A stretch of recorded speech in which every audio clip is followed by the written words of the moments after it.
Now that you're a pro at making boxes in 1 point perspective, it's time to move on to some other shapes. So let's try to write something in perspective. It's going to follow all of the same rules that you learned while making boxes and other shapes, except now we're going to move into doing some curves and diagonal lines and things like that. So I'm already starting here with my horizon line and vanishing point, and I'm going to write in bubble letters a word above and a word below my horizon line.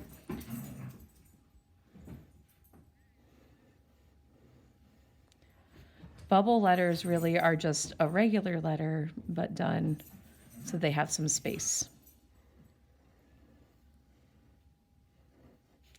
You can start this with, you can start this with your name, a sports team you like. I don't care. Why don't you try some letters? Your initials if your name is too long. Oops.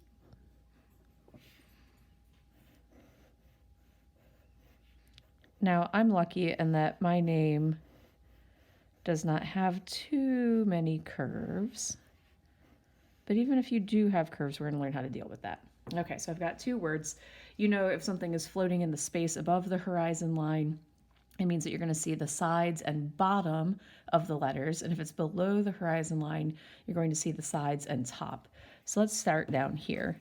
Just like with boxes, I am going to connect each of my points to the vanishing point.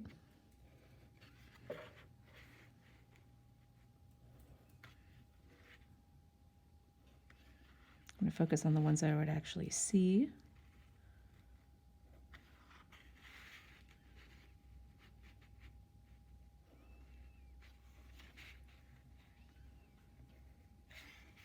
We're going to try to, I can't really see it. I would try to do this inside of the R as well.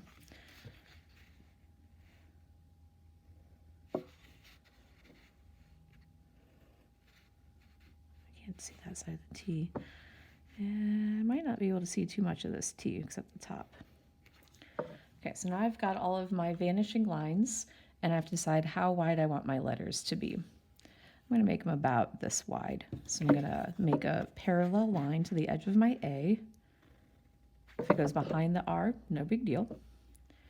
I'm going to make a parallel line for my T about the same width, and about the same width here for the T. Now the R is where it starts to get a little tricky, because technically I can't make it well, I'm going to make it parallel to this curved here, but I'm going to kind of keep that curve going the same distance.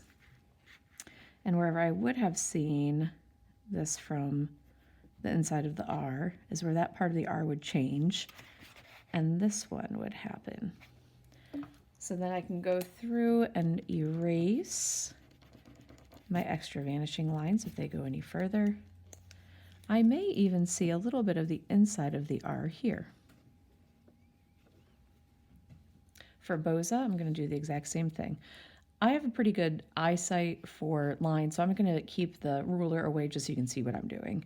So I'm going to go Z, each of the sides of the Z. This one's going to connect in.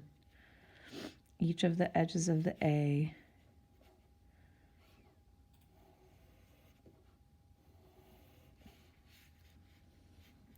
The edge of my B. Kind of this point where the B stops. Sometimes with curves I do points.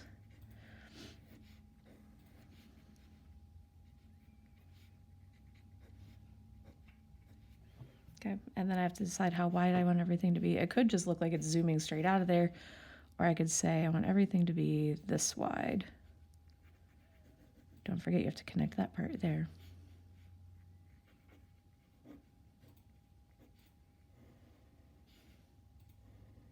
Everything is always parallel.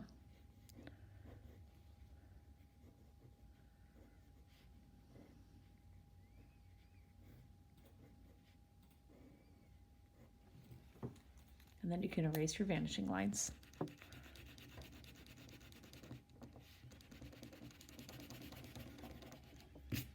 And now you've got 3D letters. Go ahead and try one word above and one word below, and that's what you'll turn in today.